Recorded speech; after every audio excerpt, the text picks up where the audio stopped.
Hello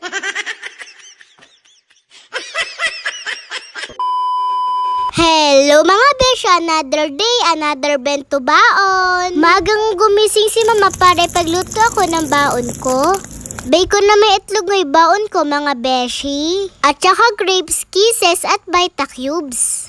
Pagkatapos nga po ako gawa ni mama ng bento baon ko, sinabit na nga po ni mama sa motor ni papa. Pakikita ko nga po sa inyo kung paano ako mag-majorette mga beshi. Di ko na nga lang nilagyan ng sound at baka makopyright tayo. Mas maganda nga to kung may sound mga beshi. Konting pakulo pa nga mga beshi, kulang pa ako sa pakulo.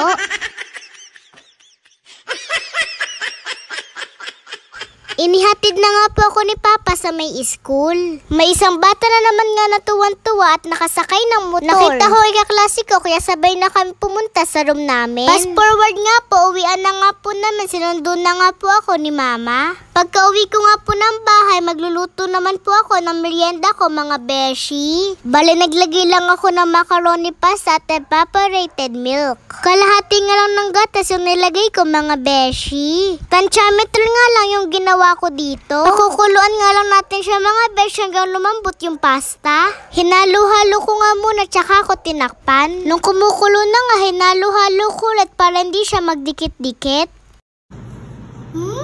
Bango mga beshi!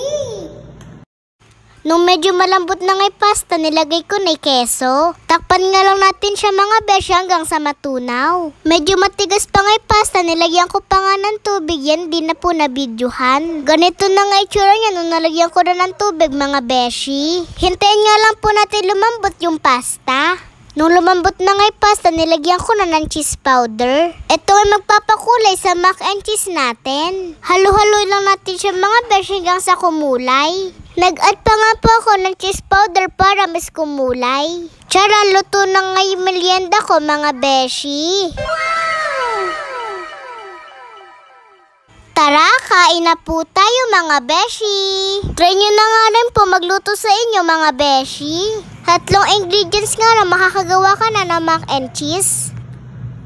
Nung gabi naman bumili si Papa ng inihon na liempo at chicken inasal. Tara, kain po ulit tayo mga beshi. Thank you for sa masarap na pagkain. Nakakamay nga ako mga beshi dahil mas ginaganan na akong kumain pag nakakamay ako. Tapos yung sausawan mo pa, toyo na may sili. Pagkatapos ko naman kumain, gumawa naman ako na assignment ko. Yun lang, salamat sa panonood. Bye-bye mga beshi!